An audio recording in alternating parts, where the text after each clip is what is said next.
Litchfield with Happy Cookers, and this is Pam Glatt with Happy Cookers that we have here today.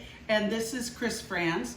She's a guest of Happy Cookers, and we're trying to talk her into joining, but Chris is one of the most creative people I know. She's amazing with costumes and making quirky things. So I'm looking forward to it. And Pam is just wonderful at decorating for Halloween. So today's going to be a Halloween segment.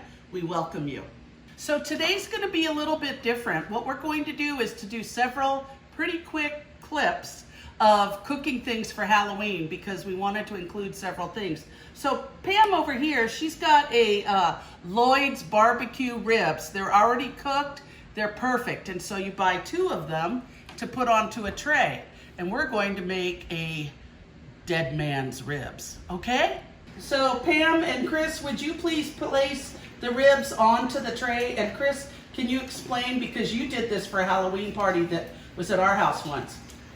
You take these pre-cooked ribs that are already covered with sauce, and you lay them out. We're going to heat them up first. We're going to cover them with the sauce. We're going to put a nuked red bell pepper for the heart in the center. Ta-da! This isn't nuked, but it's a red bell pepper, and I cut it about 2/3 the way out so that we could put it in the microwave, and it's going to be amazing. Okay, so we've already cooked the ribs in the oven. All you have to do is heat them up. This is easy.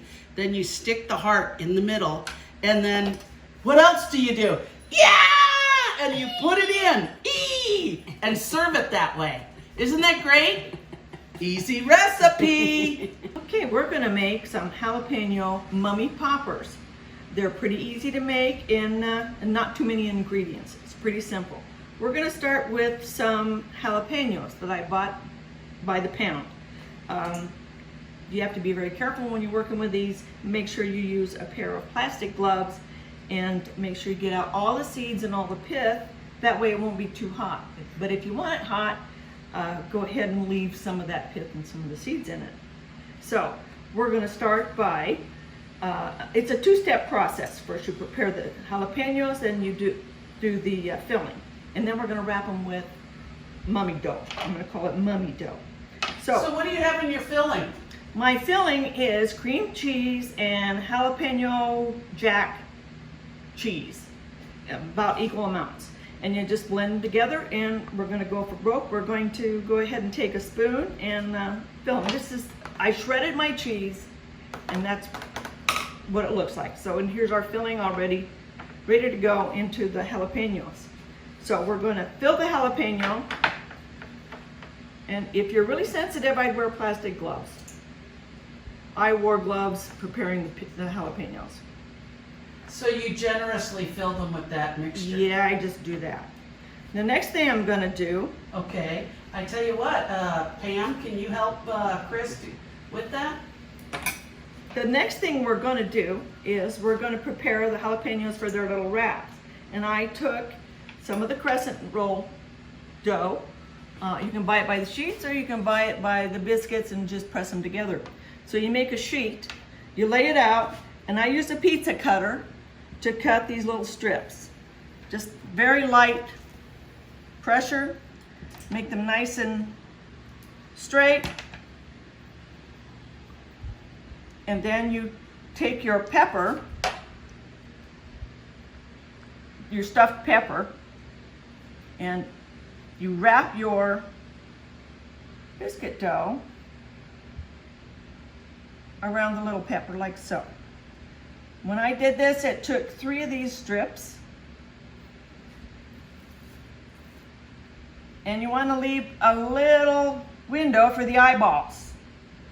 So we're going to do this. Oops, take that off. We're going to... And you can also leave a gap between the wrappings. They don't absolutely have to cover it. Nah. They just so it looks like a mummy. There we go. So we're going to bake them like that. They bake for 10 minutes at 400 degrees. And then when they cool off a little bit, we're going to put some little eyes on them. Oh, you put the eyes on after? After they're baked. So that you put the eyes like so after they're baked. Like that. Oh, that's so cute. Oh, wow. And there's our little pepper. Go ahead and hold it up and show them what it looks like. Ooh. It's alive, it's alive. Pam, it is so nice to have you here as a guest in our home. Yes, it is. I'm over here. Oh.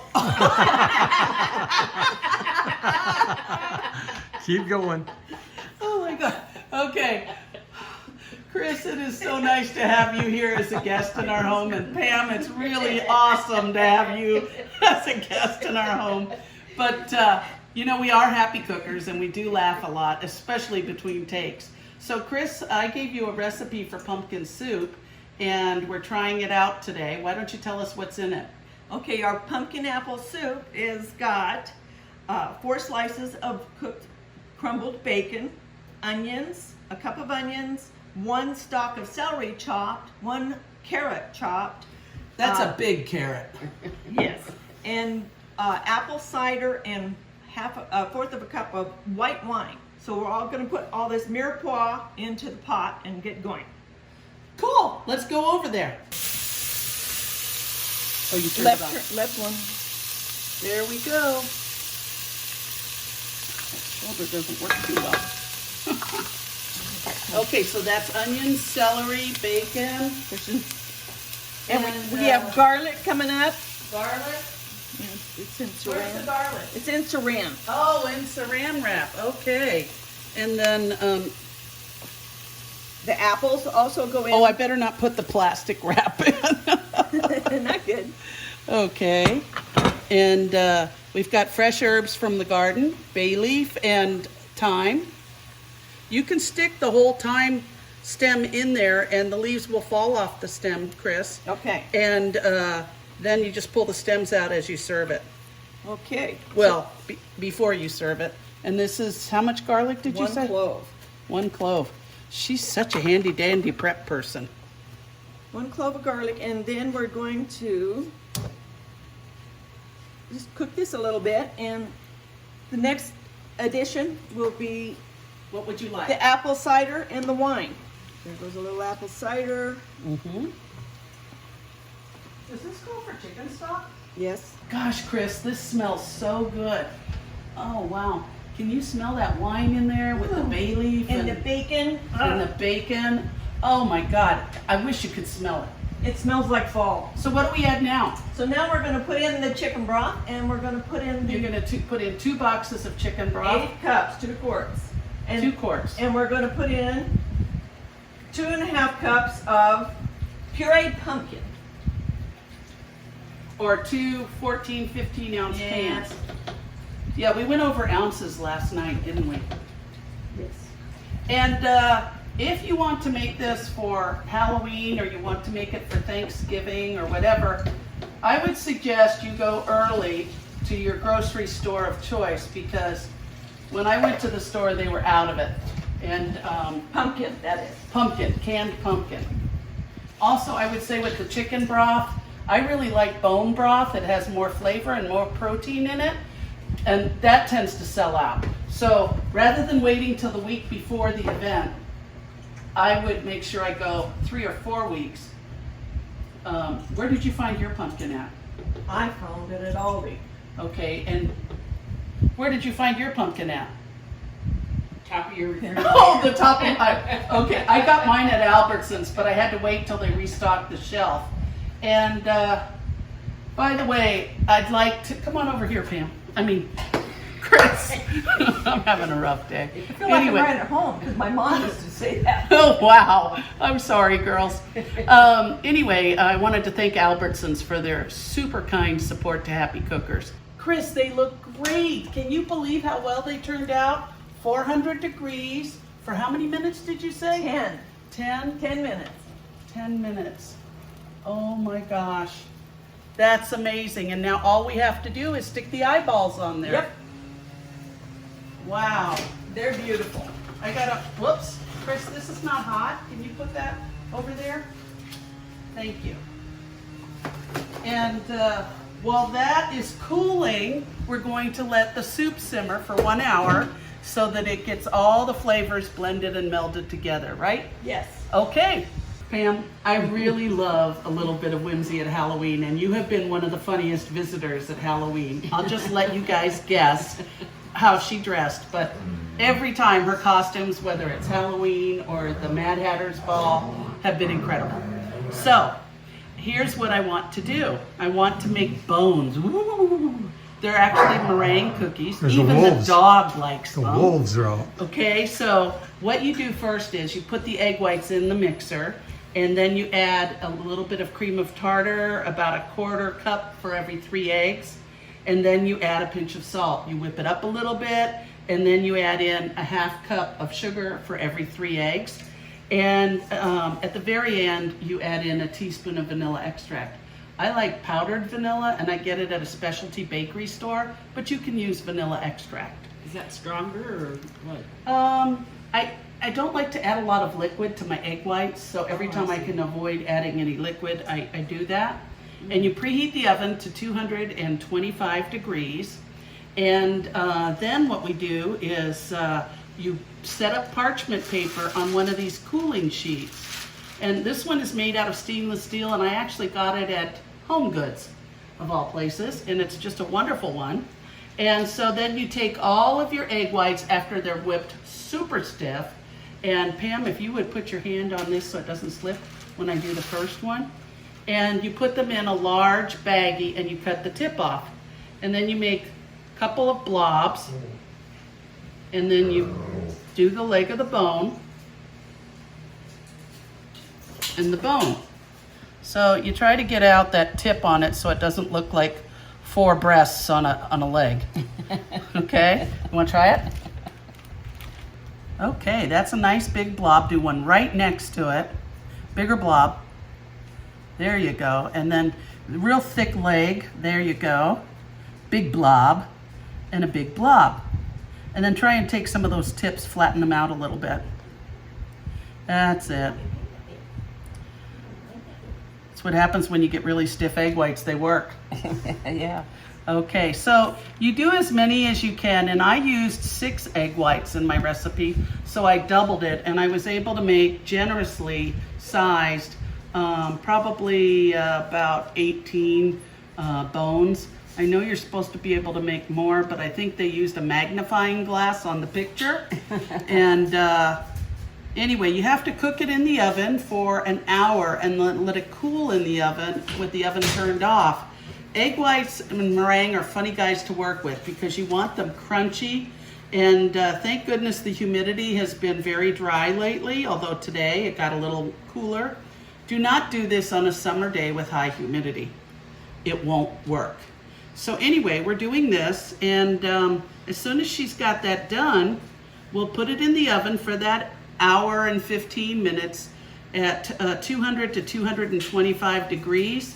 Turn off the oven while they're in there, let them cool, and then immediately put them in an airtight container. I like those Rubbermaid real thick containers. And that way it tends to hold the crispiness of it, because once you put it out, it loses it very quickly in any kind of humidity. Okay? How you doing? Pretty good, I Yay, think. she did it! I didn't want to get it up in the air and then it'd be too hot and I'd have to drop it. Exactly.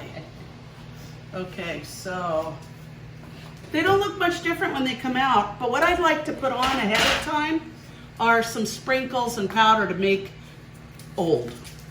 Like, you know, you found it in the graveyard or something. So this is that very fine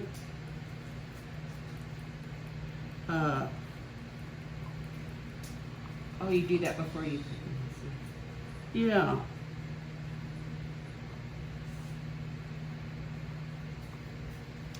Anyway, you put it on very lightly. What is that? This is a very fine powder that you can use as paint. And you take vodka and you thin it with that, and you can paint it on things, surfaces. It's an edible powder. And then what I like to do also is to sprinkle some glitter on. And I put it on like this. And it just gives them more of a specialty. You want to add a little bit of white now to it? That color of gray. Be a little more aggressive. Yeah, there we go. Oh, it looks great. So they look more like a cookie now. All right, they go in the oven at 200 to 225 degrees for an hour and 15 minutes. Thank you, Pam. We're still happy. And Pam, you have got this recipe that you've had for years. You don't remember where it came from. No. That's like me, I don't remember 30 minutes ago where it came from. So anyway, and then I change everything. So go ahead and tell us what you've got in this. We're not gonna mix everything in front of you so we can show you some other things. Okay, this is called pumpkin bars. It's 4 eggs, 1 2/3 cup of sugar, 1 cup of oil, 1 small can of pumpkin, 2 cups of flour, 2 teaspoons of baking powder, 2 teaspoons of cinnamon, 1 teaspoon of salt, and 1 teaspoon of baking soda. So you baked these this morning. Yes. And she cooked it on a cookie sheet. And that makes it just the perfect size for a bar. And I think it dries it a little more so that you can actually handle it with your hands. What do you And think? it makes a lot if you're having a bar company. Good cost-saving measure. Okay. So Pam, what is in your frosting? It's a cream cheese frosting, 3 ounces of cream cheese, a half a cup of softened butter, 1 teaspoon of vanilla, and 2 cups of powdered sugar. Wow, perfect. Okay. So Pam, I'm going to give you a spatula to go ahead and put your lovely cream cheese frosting. And the nice thing about this is it's been out for about an hour, so it's at room temperature. It looks like that amount of frosting is just perfect for this size of cake. Now, recently, I went on a buying spree at Recently. Walmart. Recently. Okay, Desmond, you're shaking the camera. Anyway, what we did was we went and got a lot of these different decorations, and if you can come closer, Desmond, and look at there's all kinds of wonderful things over there, but like I said, don't wait till the end of October, it won't be there. And these are all edible things that you can put on something like this pumpkin bar or whatever. The pumpkin bars are also perfect for Thanksgiving time in wanting a nice, easy, quick, handy dessert that you can pack up and take with you. Okay? So this looks delicious. Thank you. So anyway, this is what we're gonna do. We're gonna, because it's Halloween and we're gonna have our own little 4-person get together, we're gonna put some sprinkles and things. And I love Halloween. Could you tell? Look at my laboratory. Our granddaughter used to always go back to the bedroom and she'd say, I'm going to my laboratory and I'm going to make experiments. And she would go back and she would take all the cream rinse and all the shampoo and mix it all together. But you know what? Her favorite subject is science, and now she's taking honors biology. So let them go back to that laboratory. You ready? Oh, that's pretty. Ooh, I feel like I'm in a chemistry experiment. And back into my beaker.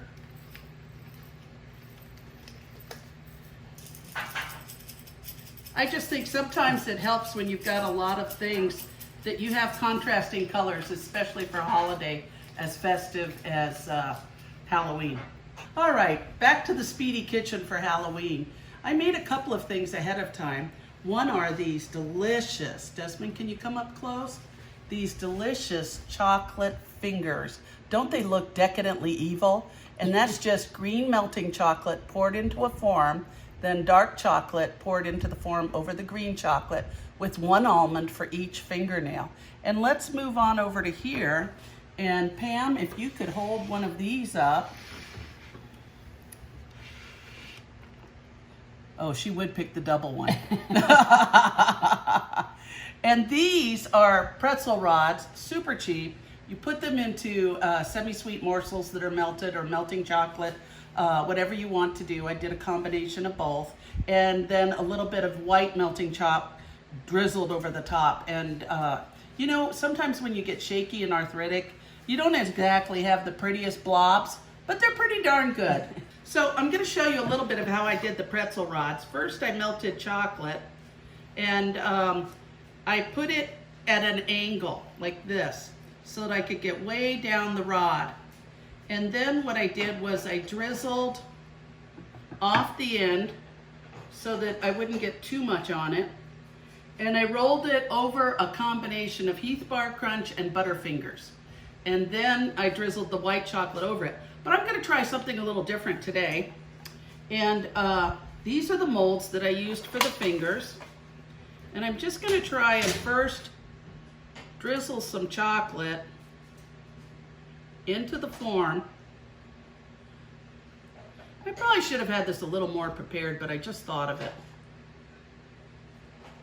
And then just put it in like that.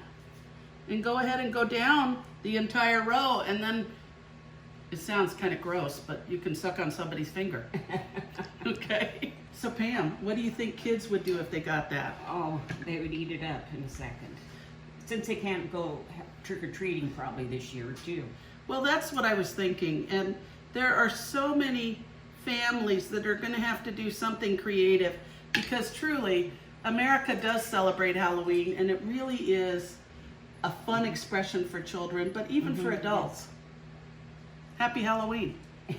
Wow, we've been doing a lot of cooking. Hopefully it hasn't been too fast for you, but just like she says Sandra Lee. Sandra Lee, and I say Melinda Lee, the cook that used to always decorate the kitchen. Anyway, she always had wonderful cocktails with her meal. So we're going to do that, and we're going to make a pumpkin spice latte mummy shake. Wow, and look at what Chris did. She decorated these tall straight glasses with gauze and also with eyeballs. Isn't that great? Okay, so let's start with 3/4 of a cup of Kahlua pumpkin spice rum. We do have some pumpkin spice liqueur, and then the coffee liqueur, if you would fill that one up, Chris, and we need the same amount, 3/4 of a cup. One, there you are. Okay. We've never tried this one. This is a Jägermeister coffee liqueur, but they said they had cold brewed coffee in there. Oh, we're good there. And Will I be able to oh find my my God, way home? smells good. Oh man, that sells. Yeah. Yeah, it does. Yeah. This time we are having alcohol. I'll taste it, but I won't drink it. That sounds like a bad habit. I could. Okay, That sounds so good straight. actually we needed to double that, so give me another 3/4 of each one. Holy Oh, crap. Nobody's gonna drive anywhere after this. No, we're walking. we be We all walking. live close. Okay, that's 3/4. Go for the pumpkin spice. Again. Again. That's a lot. Okay, and then we'll need 1/2 cup of Fireball cinnamon whiskey after that. Now we have generic versions and we're using those, so that's just fine with us. Does that mean a whole cup or a 1/2 cup? Gosh, I hope my blender's big enough. We might Probably have a to... whole cup doubling No, it. no, I already doubled it. So Oh. 1/2 cup of Fireball cinnamon whiskey. What we'll probably have to do is pour 1/2 of it out and then do two servings at a time.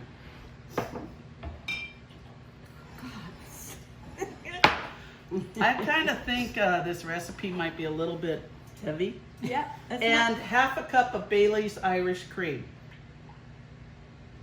let's not light a match. Okay, so we're putting this in here. I think we're going to divide this recipe in half because we've all agreed this is kind of heavy duty.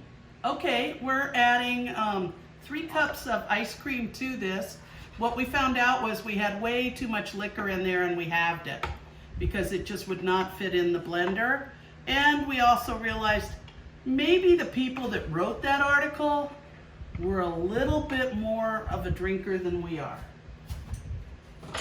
Speak for yourself. Okay. A wee bit of the Irish. There you are. A wee bit of the Irish here, huh? Okay, so we're going to add this to it, and that little leprechaun is going to push the magic button. We need to make sure that it is on low before we do it, because we do not want to be like Lucille Ball. So is that on high 9?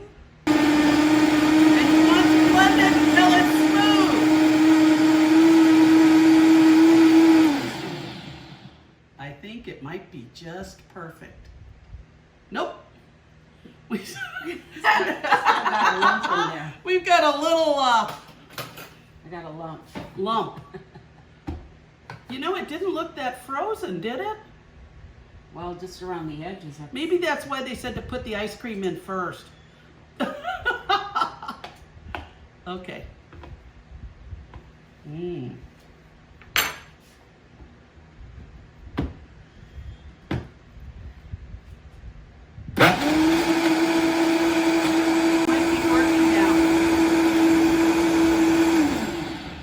That was a little bit like a life preserver floating around in the blender.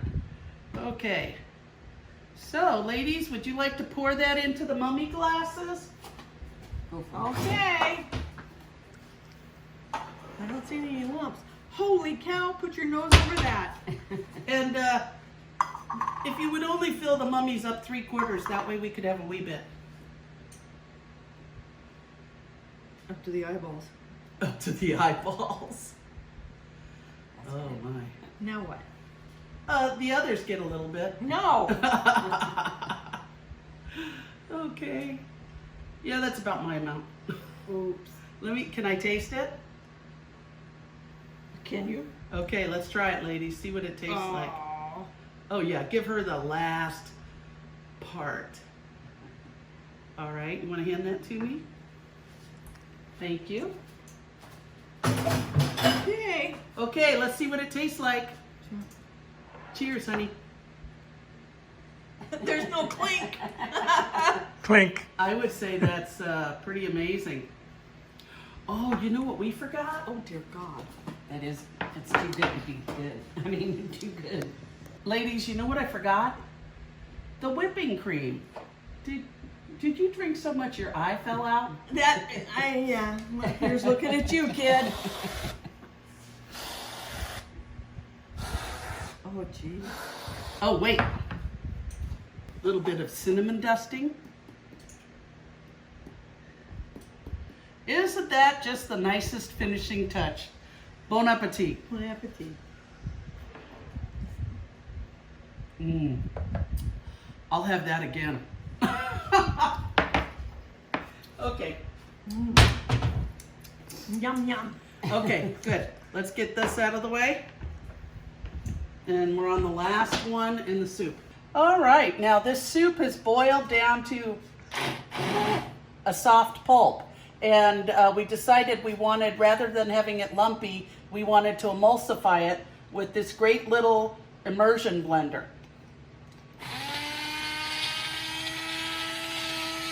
And the immersion blender, if you take it up and down, it pulls all the items in, but you have to be very careful about not putting it too high up on the liquid. Otherwise, you end up with an explosion.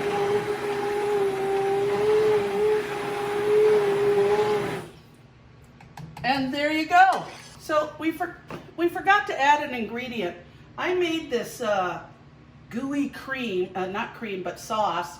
And all it is apple cider simmered down to a consistency of syrup. And it's a much more intense apple flavor. Do you want to stir that in there, Chris? And I just keep it in the refrigerator like you would keep syrup or something like that. And it's just apple cider simmered down. Now, Chris, you added an ingredient. Go ahead and tell Desmond what you added. I added a cup of heavy whipping cream. And that was toward the end of boiling. Yeah. And there you go. There's our pumpkin apple soup. So we're back for our last item, and what it is a pineapple mango margarita. And we took some large martini glasses, and last night I drizzled chocolate on the inside. Can you come up close to that, Desmond? So I drizzled it on the inside of the glass. Like a spider web. Like a spider web, and then let it cool overnight. But before I did that, I took the glass rim and I took lime juice and I wiped it around the tops, and then I dipped it in black sugar. And so that's how we got the top. And then in order to get a fun Halloween-like straw, we put in black licorice, cut off the ends to size for the glass, and you'll be able to sip your pineapple mango margarita through licorice straws. Isn't that wonderful? Sounds delicious. Okay, you are my barista. So we're gonna add 3/4 of a cup of tequila.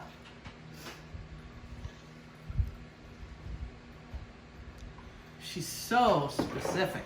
I am. Okay, instead of a regular size shaker, we're doing an industrial size one. And then we need 3/4 of a cup of mango nectar. So, you wanna hold the glass?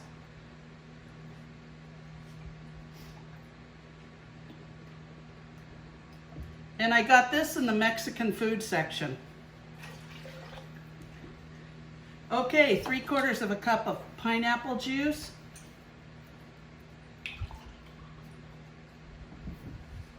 It's looking good. All right, it says we need 1/2 cup of citrus vodka, so why don't we put, Oh, this one. let's see, where's the 1/2 cup measure? It's there, but put about 1/4 cup of the grapefruit and rose vodka that we have. And then this is an orange liqueur that we have, and we'll put that all the way up to the halfway mark. Patron.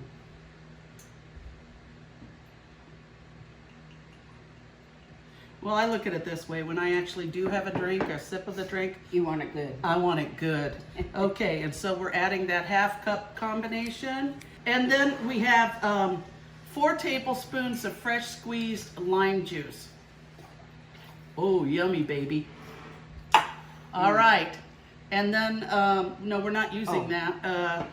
And then we're gonna shake it over ice and pour, but we'll do that as we sit down. Anyway, you guys enjoy our meal. Well, this is a great way to finish it. Ladies, thank you so much for helping me. Chris Franz, Pam Glatt, I got the names finally straight. And we just want to thank you for joining Happy Cookers. We wish you a happy Halloween and can't wait for next year when we're all back together celebrating it. Also, don't forget the Scarecrow contest on October 30th. Judging will take place. And the judges that are going to be going around will be eliminated from judging their own yards. And we will not be in the contest, but all of the rest of you will be. So drop by, check each other's houses out. Happy Halloween. Happy Halloween. Happy Halloween. Yeah. Ooh, swamp water. Thank you.